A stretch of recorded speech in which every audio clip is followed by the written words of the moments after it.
Sword and Sorcery. In this second edition of her new regular column, Tiffani Angus, co-author of Spec Fic for Newbies, takes us on a dive into the world of sword and sorcery. Subgenres overlap in stories. Just last weekend at a Christmas get-together, two friends had a back and forth about a horror film. One insisted it was body horror, and the other one wasn't having it, despite the film containing elements of the subgenre. As the one person in the room who had co-authored a book about subgenres, I just held my tongue. Better not to wade into a family convo. Most stories aren't absolutely one subgenre and contain elements from other adjacent subgenres. Sword and sorcery is one such subgenre that's difficult to pin down completely because it's evolved from its inception and because high or epic fantasy often contains swords as well as sorcery.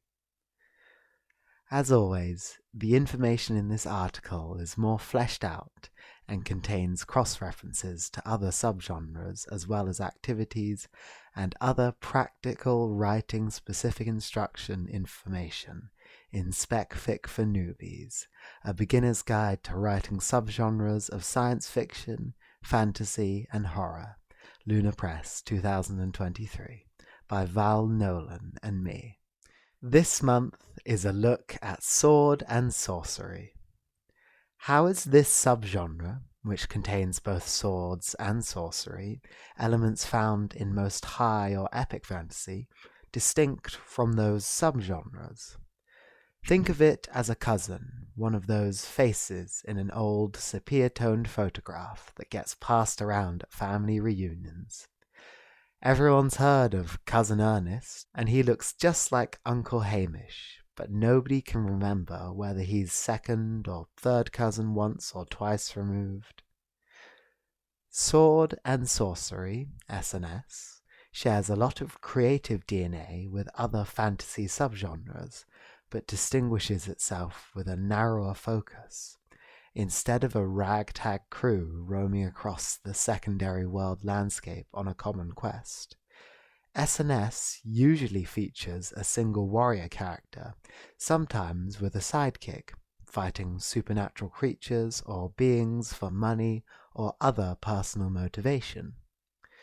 This usually isn't an end-of-the-world scenario, and, unlike a lot of high fantasy, it can contain a bit of wry humour. S&S stories also tend to be episodic, with its tales mostly sticking to short stories or novellas rather than doorstop tomes. Though, of course, there are always exceptions. We can trace this subgenre's roots back to some of our oldest tales of myths and legends, such as Beowulf, and up to more recent swashbuckling stories such as Alexandre Dumas' The Three Musketeers, 1844. Despite such significant literary roots, S&S hasn't earned much respect in wider circles, likely due to its birth as a product of the popular pulp magazines and publishers in the 20th century, such as Weird Tales, 1923 to the present, and The Magazine of Fantasy and Science Fiction, 1949 to the present, which earned the moniker pulp because the paper was made of inexpensive wood pulp, which resulted in a belief that what was printed on it was as cheap and temporary. We love our pulp heroes, though with their singular look, sometimes humour and focus. The S&S hero really developed from the 1930s to 60s, but not in a direct straight line. Robert E. Howard's Conan the Barbarian stories, also known as Conan the Cimmerian, linking the character to a nomadic people from 7th century Asia, began the subgenre in the 1930s, but his early death brought that S&S hero's exploits temporarily to an end. Fritz Lieber's Fafhrd and the Grey Mouser, spanning the 1930s to 1980s, gave the subgenre a longer life. In fact, it's Lieber who coined the subgenre's name. C. L. Moore's Jirel of Jewry, featuring a female warrior, is another S&S example from the 1930s.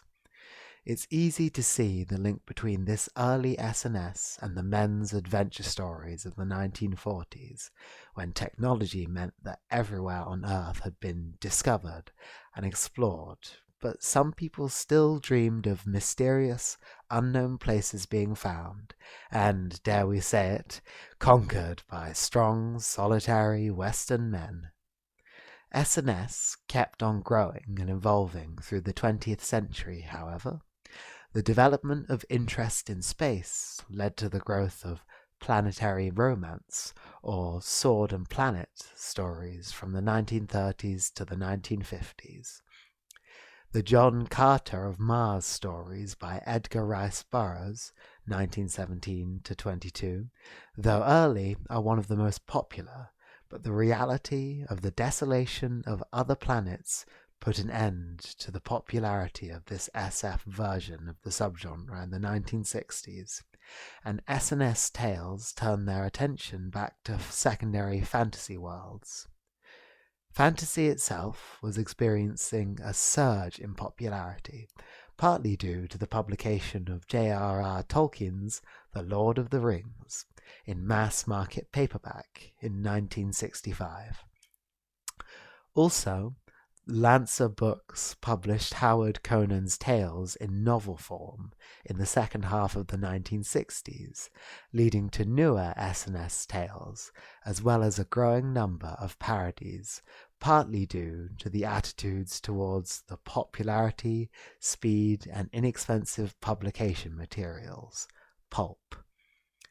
Then, in 1970, Lieber won a Hugo and a Nebula for his Fafhrd and the Grey Mouser novella, Three Met in Lankhmar, further cementing S&S's renewed vitality among readers and critics. The popularity of anthologies, in many ways the cultural memory of SFF/H, played a significant role in S&S's status as a going concern. The Swordmen and Sorcerers Guild of America, SAGA, Saga, active from the 1960s to the 80s, created the Flashing Swords anthologies between 1973 and 81. More recently, Titan Books began its Heroic Legends series in 2023 with a new set of Conan tales penned by Stephen Graham Jones and John C. Hocking. Outside of books and magazines, other media supported the growth of S&S. In the 1970s, Dungeons & Dragons arrived, helping the subgenre survive by giving players the opportunity to take on the role of a sword-wielding warrior battling monsters, and various SFF authors have cited it as an influence. But it was the arrival of cable television and home video, along with action figures for the various IP, that was the catalyst for another S&S revival, though not necessarily one with much gravitas. Arnold Schwarzenegger started his path to becoming a household name as the title character in Conan the Barbarian, John Milius, 1982, and its sequels. Conan wasn't the only S&S hero on the tube. Anyone who grew up in the 80s with early cable saw the Beastmaster, Don Coscarelli, 1982, about a man with the power to communicate telepathically with animals. It was aired so much on television, so much, I must have watched it a dozen times, that the joke was that the initials for the American cable station Turner Broadcasting System, TBS, stood for the Beastmaster station. The other pop culture jab was that HBO, home box office, really stood for, hey, Beastmaster's on.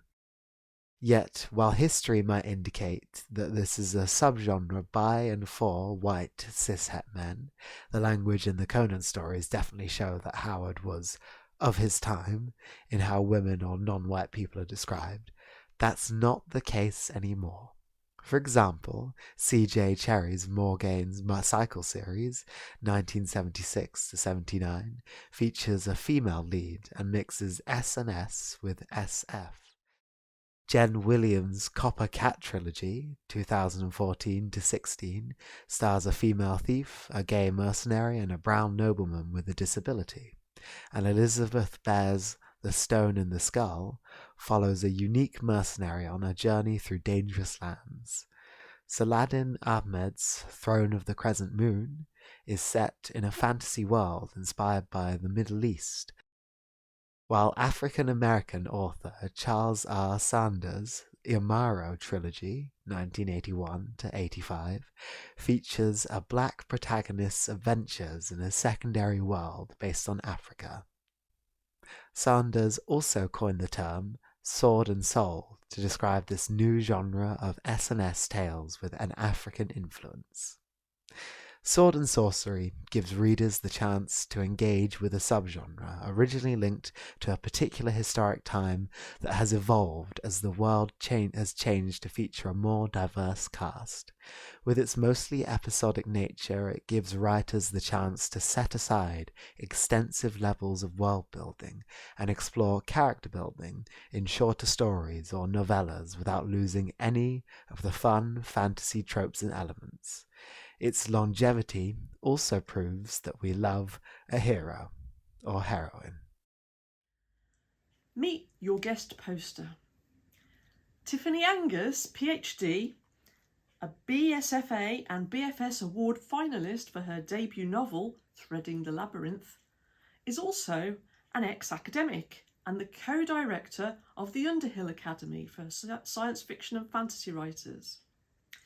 Her latest non-fiction book, co-written with academic and author Val Nolan and out with Luna Press, is Spec Fic for Newbies, a beginner's guide to writing subgenres of science fiction, fantasy and horror.